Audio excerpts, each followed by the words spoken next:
Però el més greu és que no entén el que està passant i quina ha de ser l'actuació de la policia en temps de crisi. I ho hem tornat a comprovar aquesta setmana a Salt, amb la càrrega totalment desproporcionada contra membres de la plataforma d'afectats per la hipoteca, que també avui són aquí i ens acompanyen. 5 persones ferides. Vostè considera lògic que gent que es manifesta contra un desnonament acabi ferida per la policia? Pensa adoptar mesures?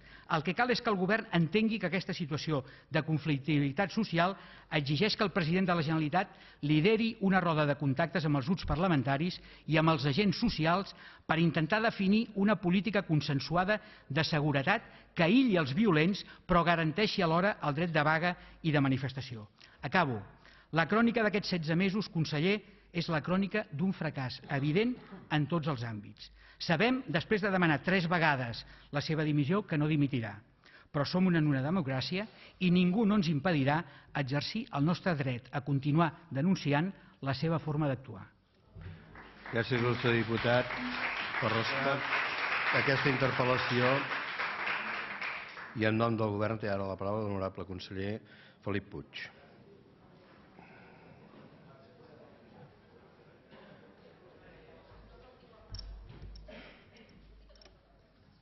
Moltes gràcies, president.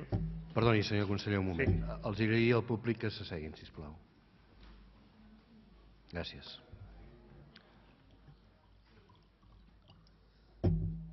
Endavant, conseller. Moltes gràcies, president. Senyor diputat, em sembla oportú, després de 16 mesos, de fer un cert repàs i d'un cert balanç. Vostès tenen tot el dret de fer aquest seguiment i aquesta fiscalització de la feina que fa el govern i aquest és el paper també que aquest Parlament té. I és cert que durant aquests 15 mesos, 16 mesos quasi, el Departament d'Interior ha fet moltes coses. Però també li haig de dir que sobretot n'ha hagut de refer moltes més. Després de 4 anys d'un cert desori, no és fàcil tornar a donar sentit i credibilitat a les polítiques de seguretat. Però el país ho necessita i el govern ho està fent.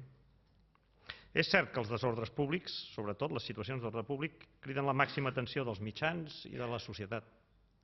I no els traiem ni una sola engruna d'importància, com demostra el conjunt de mesures que hem impulsat. Sobre el tema de la seguretat, violència urbana, etc. Miri, ara vostè ha posat en marxa una pàgina web que serà la versió moderna dels pasquins del Far West i que ja ha aixecat les queixes del món jurídic, des del Col·legi d'Advocats a Jutges per la Democràcia. I per cert, ens podria explicar què ha passat que la fiscal en cap de Catalunya ha afirmat avui que no ha estat informada? Vostès apliquen la presumpció d'innocència al cas del Palau de la Música i la presumpció de culpabilitat en aquesta web. I si no tenen identificades les persones, com saben que les fotos que estan penjant no són de menors d'edat? Com ho sap, conseller, que en aquests moments no hi ha penjada cap foto de cap menor d'edat a la web? I del bracet del ministre de l'Interior proposen l'enduriment del Codi Penal. Li llegiré algunes frases sobre la filosofia que inspira aquesta mesura. José María Mena, exfiscal cap de Catalunya. Que els hi molesta que citi el senyor Mena? És un gran fiscal, eh? Sisplau, senyor Bosch, sisplau, acabem aquesta interpel·lació. Ha de quedar clar, diu el senyor Mena... Respectant el torn dels intervinents. Endavant, senyor Bosch. Diu el senyor Mena, ha de quedar clar que el problema de la violència urbana no procedeix de cap benevolència del Codi Penal. El senyor Santiago Vidal, magistrat, no sé si aquest els hi cau millor, en relació a les mesures anunciades afirma que seran poc efectives llevat que acceptem alhora menystenir les garanties inherents a una societat democràtica que tant ens ha costat de construir. Des d'un altre àmbit, un opinador al que no crec que vostès considerin un antisistema perillós, el senyor Xavier Brudasala, que escrivia fa pocs dies: la dreta maquiavèlica és la gran interessada a usar el vandalisme per desactivar i desprestigiar les reaccions populars. Pel que fa a la forma d'abordar els conflictes socials, conseller, dona la sensació de sentir-se desbordat per la complexitat de la realitat. A veure si la Comissió sobre Violència Urbana que s'ha decidit crear al Consell de Seguretat de Catalunya l'il·lumina. Sap quin és el problema? Que quan vostè, al programa Salvados del Jordi Évole, menysprea els ciutadans que van resultar ferits el 27 de maig de l'any passat a plaça Catalunya i afirma que els pares haguessin hagut d'impedir que els seus fills anessin a la plaça Catalunya, demostra que no entén res del que està passant. Igual que no ho entén quan es carrega contra els ciutadans i ciutadanes de Salt que es manifesten contra un desnonament o quan confon uns piquets de comissions obreres i UGT amb els grups violents. I a mi em fa pena escoltar al mateix programa de televisió a què em referia el cap de la brigada mòbil afirmar que si Gandhi hagués estat assegut pacíficament a terra a la plaça Catalunya el 27 de maig, també haguessin carregat contra ell. Vostè és conscient del missatge que s'envia a la societat, especialment a la gent jove? I un consell pel bé de tots, conseller, no estimuli ni accepti les declaracions fora de to d'alguns, afortunadament pocs, comandaments dels Mossos d'Esquadra. Ni les que he citat, ni les que barregen rates, clavegueres, assemblees i universitats. La missió de la policia és complir ordres, no fer mítings. I prou pressió han de suportar uns Mossos que han de treballar en condicions difícils com perquè alguns responsables del cos hi afegeixin més tensió. Miri, en Jaume Corbet, inspirador del model de seguretat de Catalunya, va escriure l'any 85, quan treballava a la Generalitat, un article en el que definia 7 postulats per a una policia democràtica. Li llegiré només els 2 primers. La policia, com l'Estat, no es pot limitar a respectar els drets humans, els ha de promoure.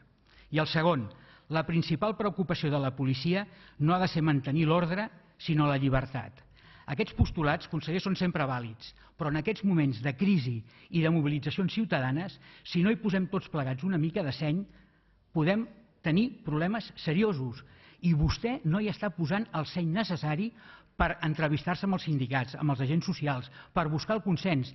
Busquin el consens amb els grups parlamentaris i amb els agents socials. No apliqui una política que confon grups violents amb piquets legals d'una vaga. No confongui la tasca legítima dels sindicats legalment establerts en aquest país amb l'acció violenta d'uns minoritaris que els principals que els critiquen són els mateixos sindicats. Conseller, intenti deixar el bat de béisbol, intenti agafar la paraula i dialogar. Gràcies, il·lustre diputat.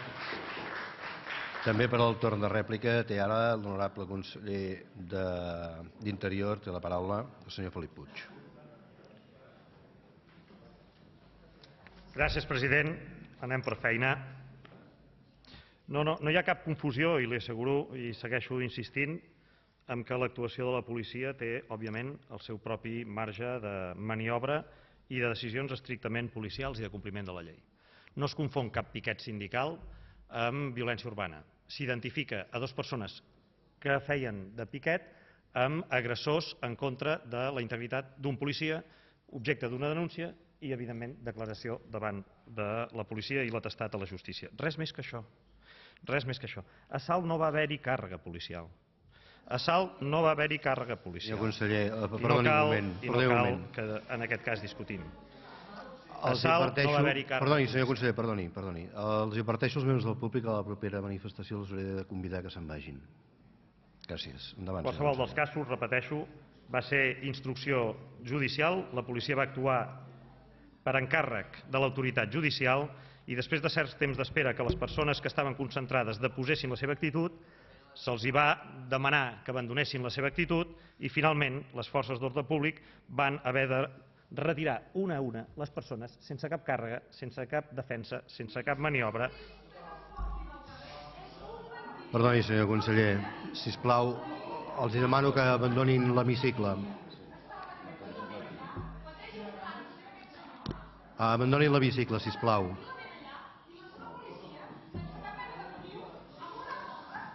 Sisplau.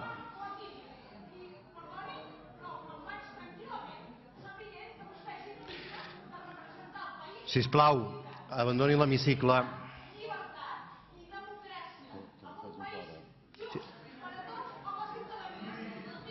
Sisplau.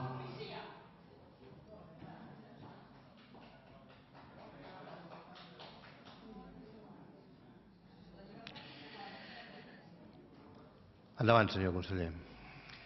Ja haig de dir que no em sorprèn perquè hi ha antecedents també d'aquest tipus d'actuacions amb aquesta mateixa ciutadana. I vostès ho sabien, però en tot cas ho han provocat. Ho han provocat. Hi ha una certa situació que em sembla que és el moment per també parlar-ne tranquil·lament. Vostès juguen perillosament amb el que és la interpretació de les seves idees polítiques, amb la connivència amb determinades actituds que a vegades són les que persegueix el sistema de justícia i de policia d'aquest país. I de la mateixa manera que vostès, en alguns moments, han mirat a un altre cantó i han fet d'una certa, d'alguna manera, contemporització en determinades actituds, ara segurament el que passa és que estan sorpresos que hi hagi un govern que tingui com a vocació protegir les llibertats i els drets civils d'aquest país. Protegir les llibertats i els drets civils. I és que les propostes de reforma que s'han plantejat van en aquesta línia. Nosaltres, sincerament, no creiem que ni el vandalisme ni la violència organitzada siguin drets civils. Els considerem atemptats contra els drets civils i per això els combatrem amb totes les eines que ens atorga l'estat democràtic. Fins i tot també una web, que per cert vostès en fan grans escarafalls